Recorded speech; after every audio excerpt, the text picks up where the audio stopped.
Hi viewers, welcome to this channel. So call me four app వచ్చేసరికి Telegram, Instagram, మళ్ళీ వాట్సాప్లో కూడా ఉంది. మీకు ఏమైనా డౌట్స్ ఉంటే కాల్ చేయండి.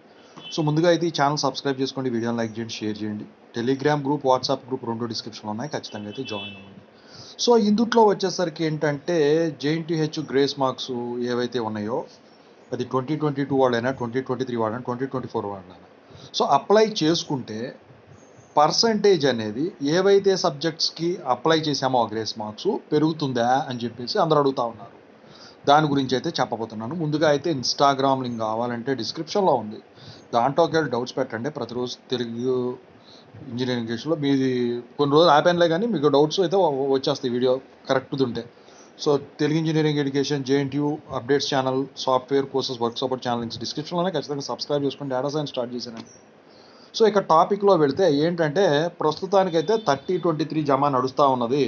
అది R18లో 2022 అయినా, 2023 అయినా, 2024 అయినా, అంటే ఎలిజిబిలిటీ లిస్ట్ పరంగా అయితే రాలేదు. నిన్న గ్రేస్ మార్క్స్ గురించి 30-23 గురించి నిన్న ఒక వీడియో, ఇంపార్టెంట్ అప్డేట్ అని వీడియో పెట్టాను. హై కార్డులో కనిపిస్తుంది, చూసుకోండి. లేదా ఎండ్ కార్డులో కూడా కనిపిస్తుంది.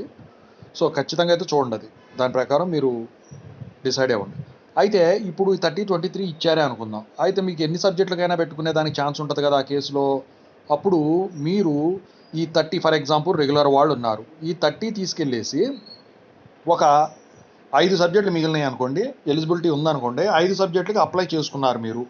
5 సబ్జెక్టులకు అప్లై చేసుకున్నప్పుడు మరి ఈ 30 గ్రేస్ మార్క్స్ మొత్తం, ఇప్పుడు ఫర్ ఎగ్జాంపుల్ 5 సబ్జెక్టులో ఒకదానికేమో 2 మార్కులు, ఇంకో దానికేమో 3 మార్కులు, ఇంకో దానికేమో 1 మార్కు, ఇంకో దానికి 1 మార్కు, ఇంకో దానికి 1 మార్కు, మొత్తం కలిపితే ఎంత? 8 మార్క్స్. 5+3 8 మార్క్సే కావాలి. మరి 30 ఇచ్చారు కదా మాకు, 30 కలిపేస్తారా? మా గ్రేస్ పర్సంటేజ్ ఇంక్రీజ్ అవుద్దా అంటే అలా కాదండి. గ్రేస్ మార్క్స్ అనేది ఎంత తగ్గిందో అంత మాత్రమే పాస్ మార్కులకి యాడ్ చేస్తారు. పాస్ మార్కులకి ఎంత అయితే తగ్గిందో అంతవరకే యాడ్ చేస్తారు. సో ఇప్పుడు 2 తగ్గింది కాబట్టి ఈ 2 యాడ్ చేస్తారు, 3 తగ్గినాయి కాబట్టి 3 యాడ్ చేస్తారు, 1 తగ్గింది కాబట్టి 1 యాడ్ చేస్తారు. మొత్తం మీకు 30లో 8 రిక్వైర్డ్. మిగతా 22 పరిస్థితి ఏంటంటే ఇక యాడ్ అవ్వవు. సో ఇప్పుడు దీన్ని బట్టి మీకు ఏమర్థమైంది? పర్సంటేజ్ ఇంక్రీజ్ అవుతుందా? సో పాస్ పర్సంటేజ్ 40% కాబట్టి ఆ స్టాంప్ అనేది ఏదైతే ఉందో స్టాంప్ అయితే పడుతుంది. అంతేగాని వీటి మీద మీరు ఇంక్రీజ్ చేసుకోవాలి పర్సంటేజ్ అంటే కుదరదు. మరి ఇట్లాంటప్పుడు ఏం చేయాలంటే గ్రేస్ మార్క్స్ అప్లై చేసుకోకుండా మీరు సప్లీ రాసుకున్నట్టయితే కరెక్ట్గా 40 మార్కులే రాదు కదా, గ్రేస్ మార్క్స్ కాదు కదా అది. మంచిగా ఈజీగా వస్తే పేపరు మీకు కనుక వచ్చినట్టయితే 50 60 మార్కులు వస్తాయి, మీరు చక్కగా గెయిన్ అవ్వచ్చు. ఓకేనా? అప్పుడు పర్సంటేజ్ పెరుగుతుంది, అంతే.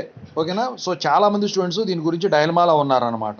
సో ఇంకేమైనా డౌట్స్ ఉంటే కింద కామెంట్ సెక్షన్లో తెలియజేయండి. ఖచ్చితంగా అయితే మీకు వీడియో పడిపోద్ది. ఖచ్చితంగా ఇది వీడియోని అయితే షేర్ చేయండి, లైక్ అయితే ప్రతి ఒక్కళ్ళు చేసుకోండి.